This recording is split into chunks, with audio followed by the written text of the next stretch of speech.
રામાપીર, જેને રામદેવ પીર તરીકે પણ ઓળખવામાં આવે છે, ભારતના લોકદેવતા છે.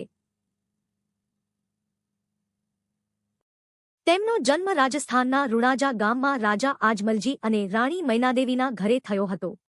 કહેવાય છે કે રામાપીર જન્મથી જ દિવ્ય શક્તિ ધરાવતા હતા. તેઓ સૌને સમાન નજરે જોતા, કોઈ જાત ધર્મનો ભેદભાવ રાખતા ન હતા. તેમના સમયમાં ઘણા લોકો કુંવારો, રોગદુઃખ અને ગરીબીથી પીડાતા હતા. રામાપીર સૌની મુશ્કેલી સાંભળતા અને શક્ય મદદ કરતા. એકવાર રામાપીર પાસે ઘણા લોકો ફરિયાદ લઈને આવ્યા કે કેટલાક તાંત્રિકો અને અન્ય રાજાઓ પ્રજાનો ત્રાસ આપતા હતા. રામાપીરે નમ્રતાથી કહ્યું કે દરેક દુઃખનો અંત પ્રેમ અને ન્યાયથી આવે છે. તેઓએ શાંતિ અને સત્યનો માર્ગ બતાવ્યો. રામાપીર પોતાના વચનો પર અડગ રહેતા.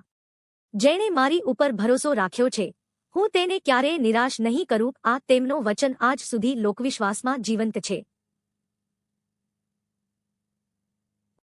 રામાપીરનો પ્રિય વાહન ઘોડો લીલાના નામે ઓળખાતો હતો. રામાપીર જ્યાં જાય ત્યાં લીલો ઘોડો તેમના સાથી તરીકે હંમેશા રહેતો. અંતે રામાપીરે જીવંત સમાધિ લીધી, પરંતુ તેમના અનુયાયીઓ માનતા હતા કે તેઓ આજે પોતાના ભક્તોના વિપત્તિ સમયે મદદરૂપ થાય છે. રાજસ્થાનના રુણેજાથી લઈને ગુજરાતના કચ્છ, સૌરાષ્ટ્ર અને બીજા અનેક વિસ્તારોમાં રામાપીરના મંદિરો છે. દરેક વર્ષે લાખો લોકો રામદેવ પીરના મેળામાં ભાવથી હાજરી આપે છે અને કહે છે, જય રામાપીર.